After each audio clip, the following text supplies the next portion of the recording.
Hello, my name is Rod Thompson. I was raised in a good home, the younger of 3 sons to 2 very giving parents. Mom was always the rock that held us together, and Dad was the provider, working self-employed most of the time.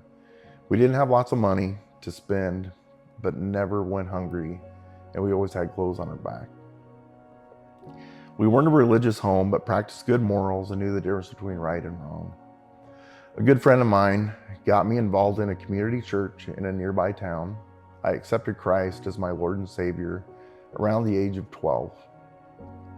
I was married at a young age, and I lost my firstborn, Ashley, to trisomy 18.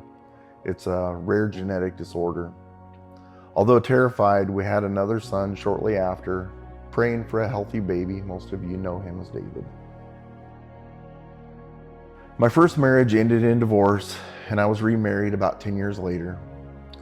DJ, Tanner, and Amelia were 3 amazing results of this marriage. I became a police officer as DJ was born. Finally, I felt like I was making a difference. I attended church at the time, but my heart wasn't really into it yet.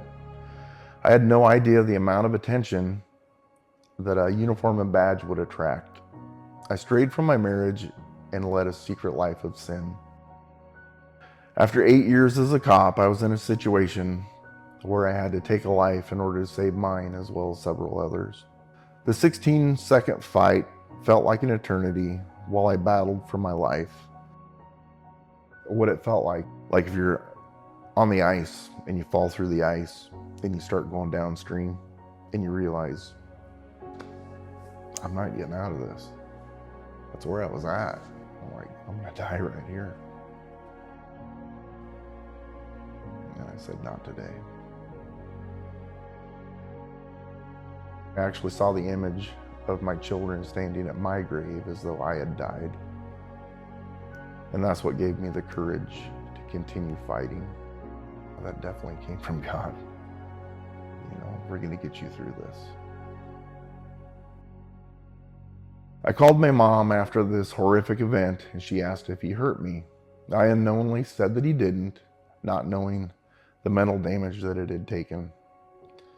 After this trauma, I continued my adulterous ways, using them as a crutch rather than getting the help I needed or leaning toward God. My career was already over. I lost the desire to be an officer, and I really needed to get out, but I didn't have the courage to do so. The darkness continued. I fell deeper into wanting to be wanted and accepted. This spiraled into self-destructive behaviors that resulted in a criminal charge. This cost me my job, and at the time it felt like it cost me my family and the title of hero forever. That marriage wasn't able to survive all that had happened. I was in a very bad place as I had turned my life upside down. I could only think of a couple options at this time. Seeing and being involved in my kids' future was once again what kept me alive. And at 65 miles an hour on my Harley, I reaffirmed my relationship with Christ. I was all in, tired of doing things all my way. Jesus showed me there was hope. I did matter and that I was good enough. I became self-employed around 2019, and I finally realized I was good enough and I had made a difference. I became active in a recovery ministry and really had changed my ways. I went through a 12-step process, worked on forgiveness, but mostly forgiving myself. I no longer live in shame and guilt and know that my past doesn't determine my future. Not until this peace of mind, God placed Trish in my life, and I knew she was the one. We've been married for over a year now. I've never been closer to God.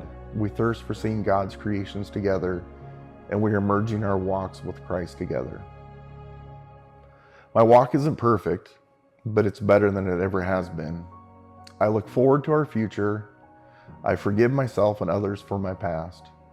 The time has come for a public display of my commitment with Christ. I will be the father, grandpa, and husband and man I'm supposed to be.